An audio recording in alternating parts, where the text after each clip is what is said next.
I want to bring in Nigel Farage right now. He is a member of the European Parliament, a former leader of the UK Independence Party. It is good to see you, Nigel Farage, obviously on horrible circumstances here.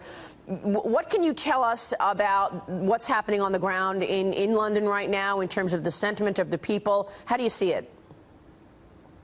Well, it's jumpy in one way because I've been in London all morning and there are a lot of police cars around, a lot of police on the streets, quite a lot of sirens, and I guess we now know there have been a lot of raids in East London and at least a dozen people have been detained. So London is very quiet this morning. There are fewer people out on the streets than I would normally expect to see on a Sunday.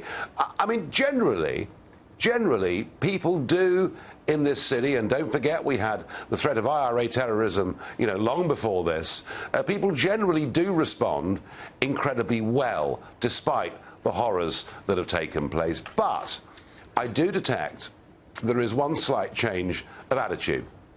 And that is that every time one of these things happen, our leaders show their regret, their sorrow, their astonishment, and their shock.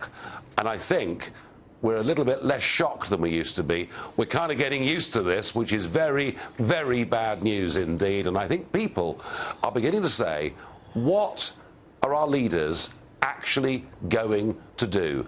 Just expressing sorrow, just talking and using words like solidarity simply isn't enough. And Maria, I'll make this prediction. Right.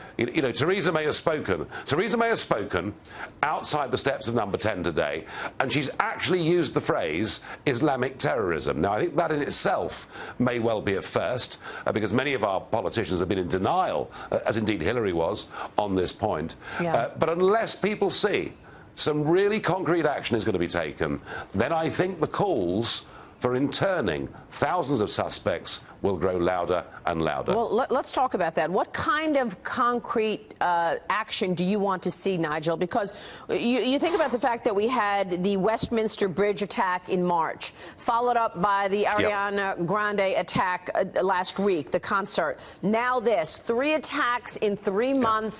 What concrete action do you want to see that we're not seeing coming out of the UK? I want to hear that in our state-run schools and prisons, which we're in charge of, we are absolutely going to make sure that radicalisation doesn't take place. I want to hear that in the mosques in this country, we will actually be unafraid to kick out of this country people who go in there and preach hate, because frankly we've been too politically correct to do any of that.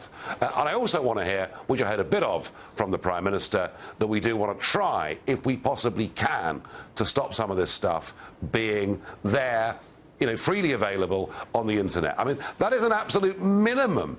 But what really angers people is, for example, 2 or 3 years ago, I was part of a campaign that said if anybody left this country and fought in Syria for ISIS, they should be stopped from getting back into Britain. And you know something?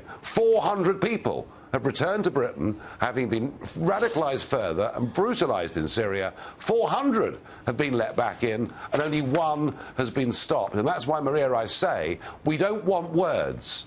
We don't just need the Prime Minister outside Number 10 Downing Street saying enough is enough. We want her to actually do something. And let's not forget, this comes just the weekend before the general election in the UK, and that gap between Theresa May and her competitor has been narrowing. Do you think this impacts the election on Thursday? No, because her competitor, which is Mr Corbyn, who leads the Socialist Party, Labour Party, but he himself is a very, very quite hard left socialist. Corbyn himself is seen to be weak on terrorism and weak on terror. So just because Theresa May was the Home Secretary in charge of our Homeland Security for 6 years, some may say she failed and didn't do enough, but it's very difficult to see the Labour Party, the Socialists, gaining any benefit from it. Many of these people and these incidents have proven that sometimes the attackers have been on watch lists. There are tens of thousands of people on watch lists in the UK, even more so in the US. What do we need to do to get ahead of this, knowing that we're already watching these perpetrators that are going on to commit real damage? Well, we don't yet know who these three individuals are, and my guess is the authorities will not tell us who they are until they've completed the sweep of all those closely connected to them. But I would be very surprised if these were not known persons, very surprised if they hadn't been investigated at some point.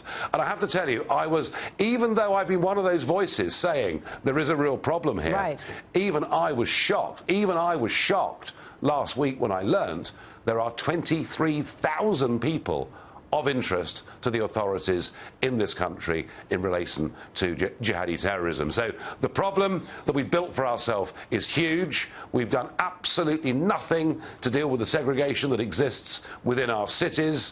We haven't clamped down on radicalisation within state institutions. We've been very weak, frankly, with our borders. So we do face a massive problem, and I can't see, short of hugely increased resources for our security services, I can't see anything else we can do. Now, we could take the 3,500 who are the genuinely suspected terrorists themselves, as opposed to being linked and associated. We could round them all up and intern them in prison. That is an option.